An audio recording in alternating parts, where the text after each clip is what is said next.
Hello friends, welcome to சமையல் room. இன்றைக்கி வந்து தக்காளி குழம்பு கறி குழம்பு சுவையிலேயே எப்படி செய்யலாம் பார்க்கலாம் வாங்க. இப்போ செய்கிறதுக்கு முன்னாடி என்னோடய சேனலை வந்து சப்ஸ்கிரைப் பண்ணிவிட்டு பாருங்கள். நான் போடுற வீடியோலாம் உடனுக்குடனே உங்களுக்கு கிடைக்கும்.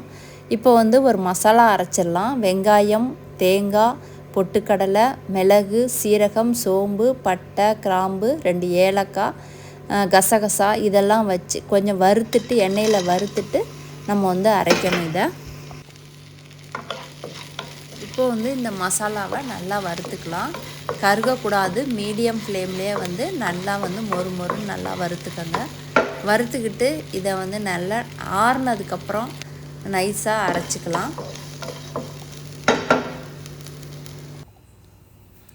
நான் இது கூட வந்து புதினா இலை கொஞ்சமாக சேர்த்துக்கிறேன்.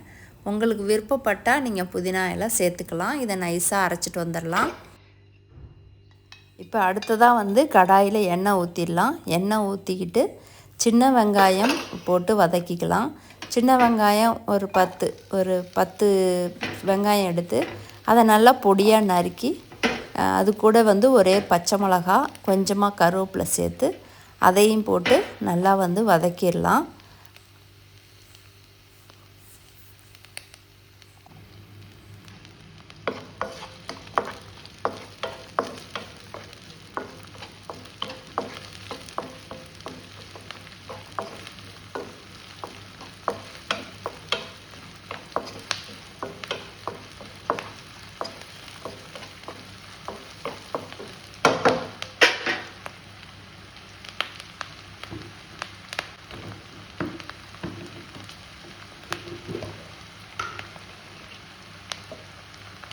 இப்போ வந்து வெங்காயம், பச்சை மிளகா, கருவேப்பிலை எல்லாம் வதங்கிருச்சு. அடுத்ததாக நான் வந்து இஞ்சி பூண்டு பேஸ்ட்டு போடுறேன். இஞ்சி பூண்டு பேஸ்ட்டு ஒரு 1/2 டீஸ்பூன் சேர்த்துக்கோங்க. சேர்த்துக்கிட்டு அதையும் நல்லா வதக்கிடுங்க. அதோட பச்சை வாசனை போகிற வரைக்கும் நல்லா வதக்கி விட்டுட்டு அடுத்தது மசாலா போடலாம்.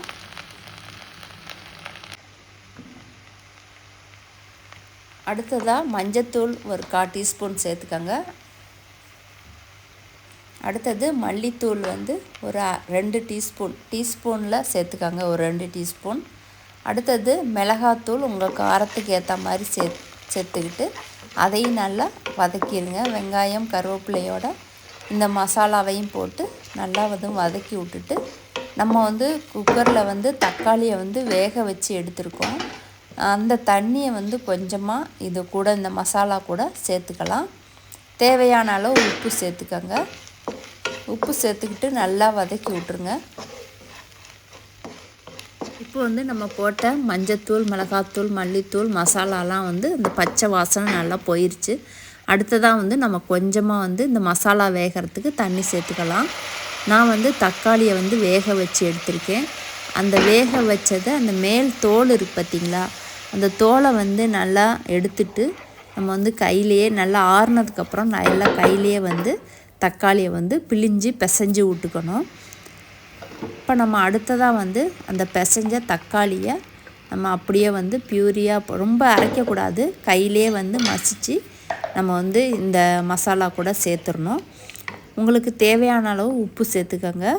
சேர்த்துக்கிட்டு அடுத்ததாக வந்து நம்ம அரைச்சோம் பார்த்திங்களா தேங்காய், பொட்டுக்கடலை, அதை தான் வந்து சேர்க்கணும். இப்போ வந்து ஓரளவுக்கு வந்து மசாலாலாம் வந்து நல்லா பச்சை வாசனை போயிடுச்சு பாருங்கள். நல்லா வந்து கிரேவி பக்கத்துக்கு வந்துடுச்சு. இப்போ நம்ம அரைச்ச தேங்காவை இது கூட சேர்த்துடலாம். புதினா வந்து உங்களுக்கு விருப்பப்பட்டால் சேர்த்துக்கோங்க, இல்லைன்னா வந்து அதை வந்து ஸ்கிப் பண்ணிடுங்க. நான் வந்து புதினாவும் சேர்த்து அரைச்சதுனால அந்த மசாலா வந்து பச்சை கலரில் இருக்குது. இந்த குழம்பு வந்து ரொம்ப சூப்பராக இருக்குங்க. ரொம்ப அதாவது வந்து கறி குழம்பு டேஸ்ட்டு, அந்த வாசனை அந்த அளவுக்கு இருக்கும். நீங்கள் வந்து சப்பாத்தி, இட்லி, தோசைக்கு ரொம்ப ஏவன்னா பர்ஃபெக்டாக இருக்கும். தோசைக்கு ஊற்றி நல்லா வந்து மெது தோசை போட்டு, ஸ்பாஞ்ச் தோசை போட்டு இந்த குழம்ப ஊற்றி சாப்பிட்டு பாருங்கள், அவ்வளோ அருமையாக இருக்கும்.